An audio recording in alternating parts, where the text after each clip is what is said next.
friends. I hope we're all having a great day. Well, I have another friend for you to meet.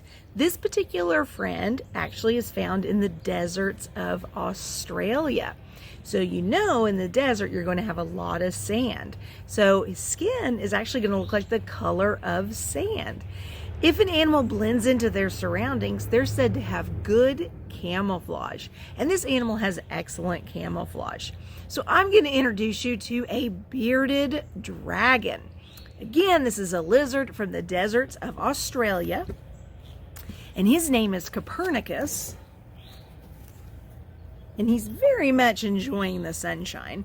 So this is Copernicus, or bearded dragon. Now, they're not a dragon that can fly and breathe fire or anything like that. They get their name because they have a cool defense mechanism. That's what an animal does if they're scared or concerned, something to protect themselves. So what a bearded dragon will do is they will puff out their sides and puff out this area right here. This is called a dewlap. It makes them look bigger, maybe scarier. And it also turns completely black underneath here. So it looks like they have a beard. So they're called a bearded dragon. So you'll notice he has a nice long tail. This tail is actually used for balance. It helps them to balance. There are some lizards that one of their defense mechanisms is to actually drop their tail, which seems so strange when you think about it, but think about what a good defense mechanism that would be. They can drop their tail, the tail kind of keeps moving a little bit, and a predator is going to go for the easy meal. So they're going to eat the tail while the lizard runs away to safety. And then it gets even cooler. They can grow their tail back. That's called regeneration. Now, bearded dragons can't do that. Just like if we lose an arm, we can't regenerate or grow a new arm. But lizards that can do that with their tail can actually grow a new tail. But you will notice right here, this part of the tail is a lot bigger. That's a place where they can actually store nutrients. That's the good stuff in the foods that you eat. So if they can't find a meal for any reason in the desert, they can actually live off of those nutrients if they have to. Now, you will notice, like I said, the color of sand here. And if you look closely, can you see those holes that are in the side of his head? What do you think those might be? Those are his ears. Very good. And then you see his two eyes right there, one and then on the other side. All right. But they actually have something very interesting. They have what's known as a third eye. So on the top of his head, there's a teeny tiny hole that can detect changes in light. So that's important because if one of your main predators are birds and you live in the desert, the sun is going to shine, bird's going to fly overhead, and it's going to cast a shadow. Well, if your eyes are on the side of your head, you'd have to keep looking up like that. But instead, that third eye can actually detect that change in light, the shadow that happens. It helps them to run away to safety. I don't think you'll be able to see it. No, probably not, but it's so teeny tiny, but very, very important. Now, a couple of phrases in a bearded dragon, or things that they might use to communicate. If they come up and they bob their head, that means they're really mad and they might want to fight. But if they come up and they go like this, that means, hey, how you doing? I think we can be friends. So if you guys wave to Copernicus like this, sometimes he'll wave back. There's a little bit of a wave. There we go. There we go. So he is just as happy to see you as you are to see him. Now, these animals are omnivores. That means they eat fruits and vegetables and meats too. He really loves turnip greens and squash and some nice super juicy super worms if he can get those. Tasty, tasty treats. All right, we're going to do a very easy activity. Oh, that third eye just picked up something that flew by. You saw it in action.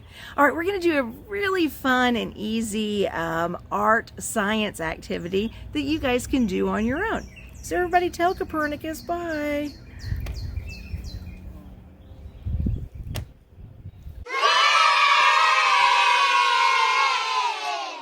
All right, for our sun art, all you're going to need is a kind of a dark piece of construction paper.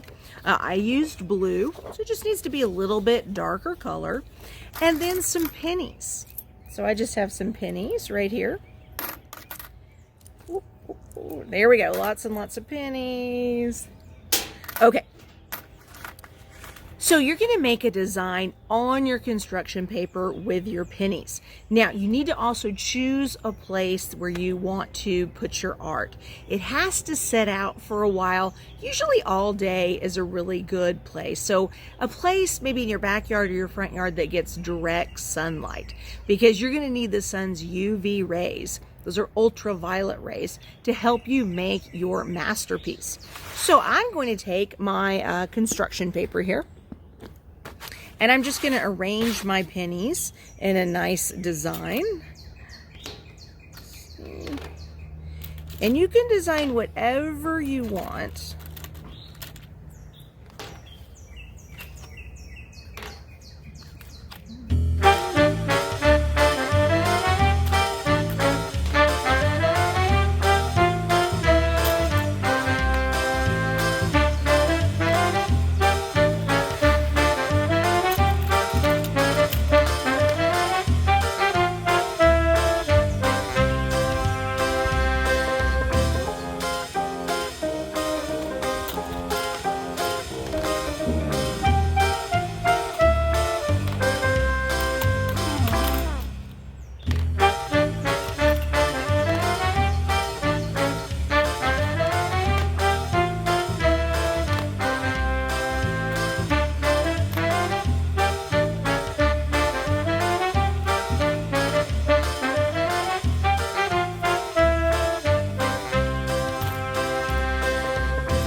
Okay, there's my masterpiece.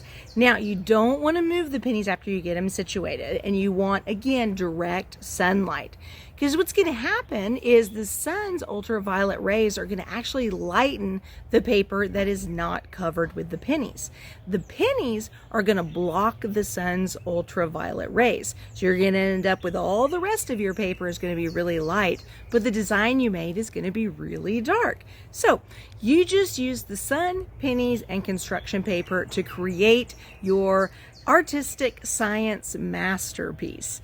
Now again, find a good spot and go out and maybe make a few observations. Don't move your pennies, but maybe just touch the top of them after it's been out a few hours and try to see, is it still cold? Is it hot? Is it warm? What's going on?